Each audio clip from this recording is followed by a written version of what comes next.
بسم الله الرحمن الرحيم الحمد لله والصلاة والسلام على رسول الله وآله وصحبه ومن اهتدى بهداه أما بعد السلام عليكم ورحمة الله وبركاته. Today we will begin the actual study of the hadiths of Kitab al-Buyu' from Umdat al-Ahkam. And the first hadith and the second hadith that we will take now. The first one was narrated by Abdullah ibn Umar ibn al-Khattab, may Allah be pleased with him and with his father. He said that the Prophet ﷺ said, the buyer and the seller have the choice to cancel or to confirm the bargain before they separate from each other while being together. This is first part. The Arabic, al-bayy'ani bil-khiyar ma lam yatafarraqa. The two people buying and selling, they have the option either to go ahead or to cancel, as long as they are being together. They do not separate. The second part of the hadith, or one of them gives the other the option to choose. Therefore, if one gives the choice to the other and the deal was done, the deal is final. The second hadith is related, so we will take it as well. Narrated by Hakeem ibn Hizam, may Allah be pleased with him. He said that the Prophet ﷺ said, both the buyer and the seller have the option of cancelling or confirming the bargain unless they separate. If they speak the truth and mention the defects, then their bargain will be blessed. And if they tell lies and conceal the defects, their transaction would lose the blessing, the barakah, from or of Allah. And this was reported in Al-Bukhari. Let's go now and to explain the two hadiths. Hadith Ibn Umar, Hadith Hakeem ibn Hizam. The Prophet is saying, alayhi salatu wasalam, that the buyer and the seller have the choice. What kind of choice? This is known in fiqh as al-khiyar, the choice. And this is from the Prophet ﷺ, meaning it is part of the religion. But the Prophet gives us some conditions. The most important condition is that we do not separate. What is meant by separation? What is known to most of us as acceptable separation?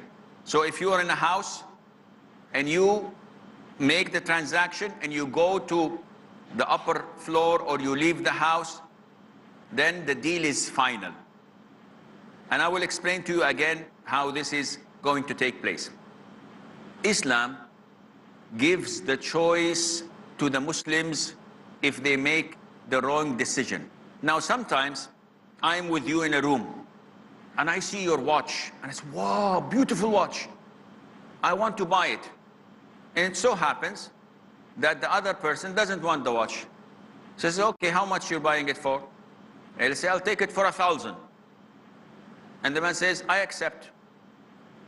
Takes off the watch, puts it on the table. The man takes his wallet, puts the 1,000 on the table. The man takes the money, the man takes the watch. Wow, beautiful watch. The guy says, beautiful money.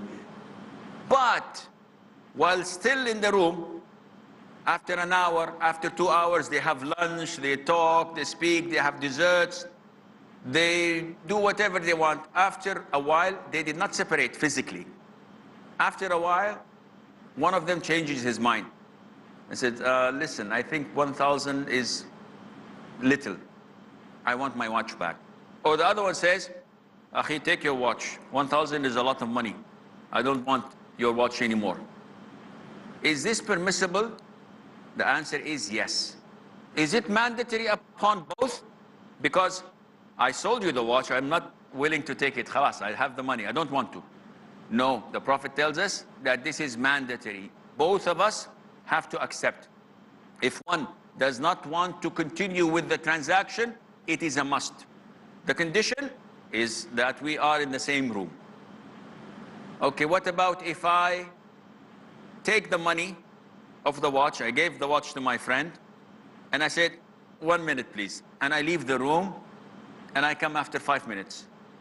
And when he changes his mind, he says, okay, khalas, I changed my mind. Give me my money. I said, it's done. The deal is final. He said, I changed my mind. I said, yo, the Prophet said, as long as they do not separate, I separated. What is the ruling on that? The ruling is haram. This is not permissible and it's not accounted for. One would say, it was reported that Ibn Umar, may Allah be pleased with him, used to do this. And he's the narrator of the hadith. He used to separate. He buys something, he used to say 1 minute and he goes and he comes back. So the deal is final. Well, scholars said that Ibn Umar, may Allah be pleased with him, did not know that there is another hadith where the Prophet says, alayhi salatu wasalam, that you should not leave the room so that you enforce the sale. If you intended to do this, no, this is haram. But if you separate naturally, if he says, listen, I'm going to buy a cheeseburger and come, and he goes to buy cheeseburger and comes, he says, I changed my mind. Khalas, it's final. He cannot change his mind because we separated without the intention of breaking the deal or making the deal. So this is the main condition. The Prophet also says, alayhi salatu wasalam, or you give the choice. What kind of choice? You and I are buying and selling.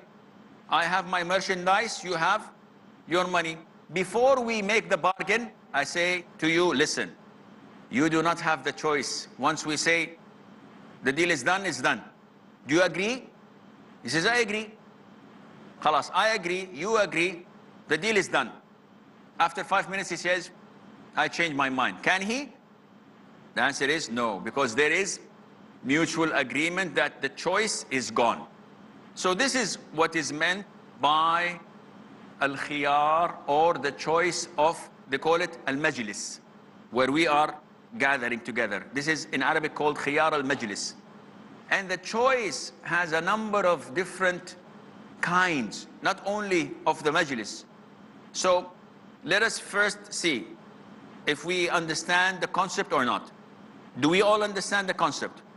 I go to a place that sells jewelry.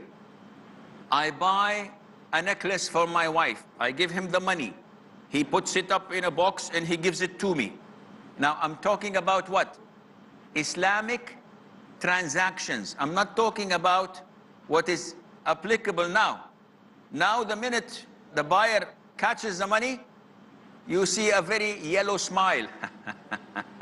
Khalas, ya akhi, no akhi, don't give me this stuff. I'm not your akhu, I'm not your brother, and you're not my brother. This is money. I'm talking about the Islamic transactions. Why? Because Islam purifies the hearts. So I would not fool you on buying something and then say, khalas, the deal is done. No, you have enough time while we're in the same shop, while we're in the same gathering, to make a choice of your own. Now, the Prophet ﷺ goes on in Hadith Hakim ibn Hizam, and he clarifies to us the same concept, that the buyer and seller have the choice. But scholars say that there are a number of different choices. One of them is the choice of the location, which means that as long as we do not separate physically, the sale has to be implemented. There is a choice of condition, and this is a very beautiful condition or choice that makes transactions easier. I buy your car. How much? 20,000? Here is 20,000. On the condition that I try it for a week. If I don't like it, I'll bring it back and I take my money back. Accept? And the man says, accept. So this is called the choice of condition. I put a condition. I rent the house from you. This is 1 month in advance, but I will try it for a week. If I don't like it, you give me back the money. He says, yeah, but I will deduct the amount of 1 week. So this is in agreement, no problem. As long as we agree and there is nothing haram in our agreement, the agreement is final and done. Also, there is the choice of being fooled. What is the choice of being fooled? I come to the market and I have no knowledge of the prices. And I asked the brother, how much is this? He says, oh, this is very expensive. This is 100,000. And I'm new, I don't know. And I take it. And I go to the shop next door and I find the same product. How much is this? This is for 5 rupees only. I bought it for 100,000. He said, wow, he made a fortune out of you. This is the choice of being fooled and the choice of ambiguity. This is not acceptable. There is the choice of making something different to what it is really is. When you have a car, before you sell it, what do? You wash it, you polish it, you clean it, you put new parts here and there, because from the outside, looks beautiful. So if I am fooled and I buy this car and then find that there is defect, so this is something that allows me to have the choice. The choice of what? The choice of defect. And we will come to that after a while in explaining the hadith of the Prophet ﷺ. So this is the choice of defect. The choice of beautification, or of showing something that is not what reality is also another choice, illustrated as will it come with us inshallah. When you buy a sheep or a goat and the owner of the goat did not milk it for 7 days. When you come and buy the goat, what do you see? Oh, this goat has a lot of milk.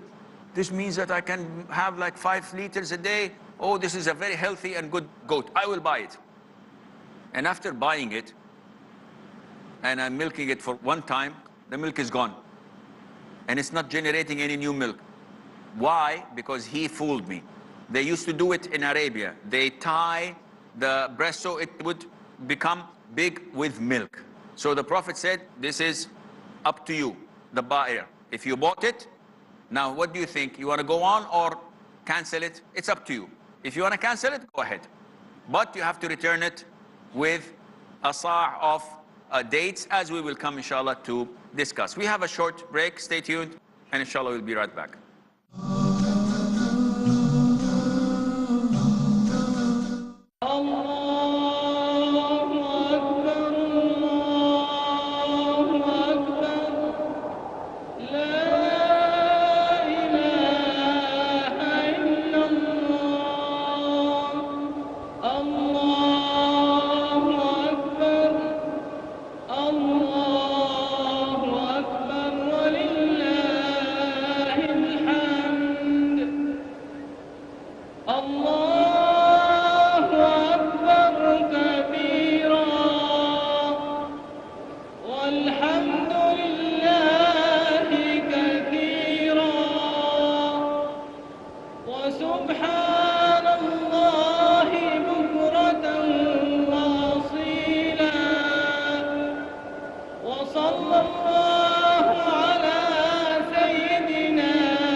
The more you hear about it, the more you desire to prepare for it. Life after death.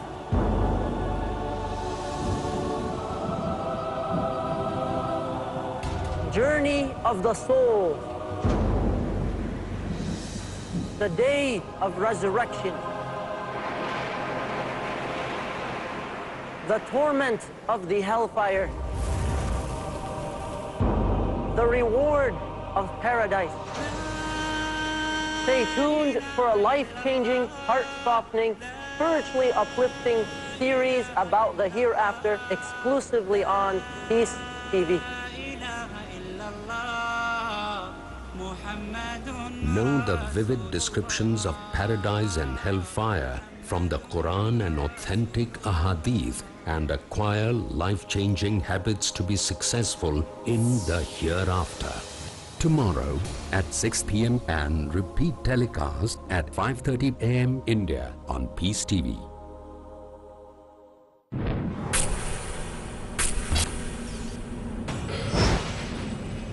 Courage it takes to stand up for what you believe in. Courage it takes to be true and righteous. Courage it takes to dare and answer your questions, be they social, political, economic, educational, or religious. To get clear and convincing answers, Test your courage and question me in Dare to Ask. Dare to Ask, next on Peace TV.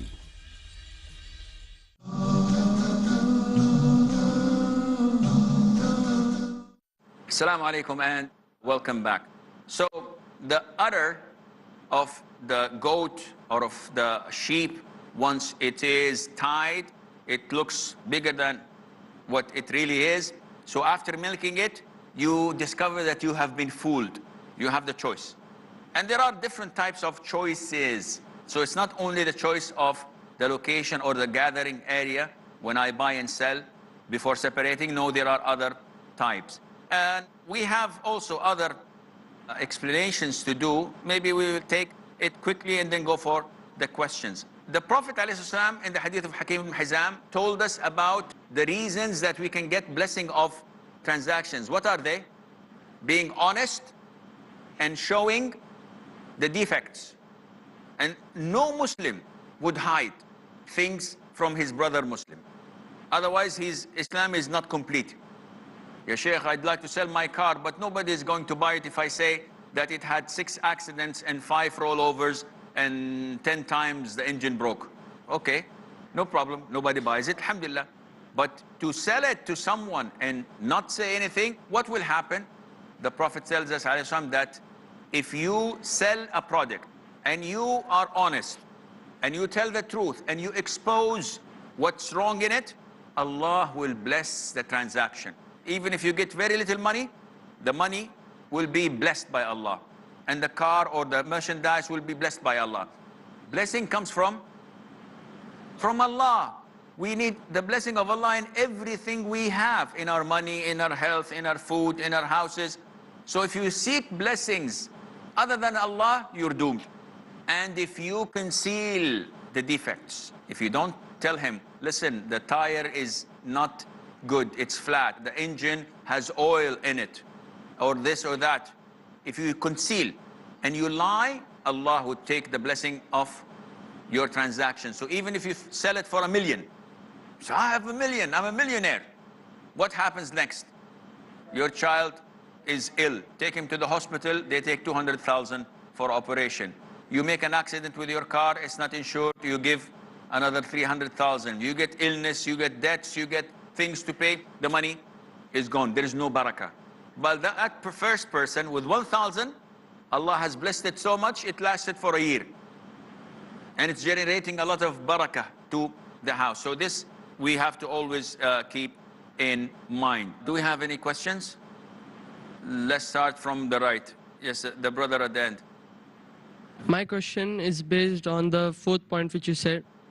One should possess that object which he is selling. So if I find any natural resource, for example gold, silver, or any antique, for example a coin or anything, old coin, so does it make it permissible for me to sell that, or it's a government property or something? It's called as a rikaz. And this is the treasure found by someone in the ground. So what's the ruling on that? Zakat is due on a number of things, and among them is the things that you find buried in the ground, whether in your property or in the desert, providing it is something that has the seal of disbelievers, meaning it's a treasure of pre-Islamic origin. In this case, yes, and you can utilize it. You have to pay 1/5 of it, if I recall correctly, to the treasury of the Muslims, Bayt al-Mal. If you find gold or silver or minerals in your property, then again this depends on the Muslim ruler who rules your country.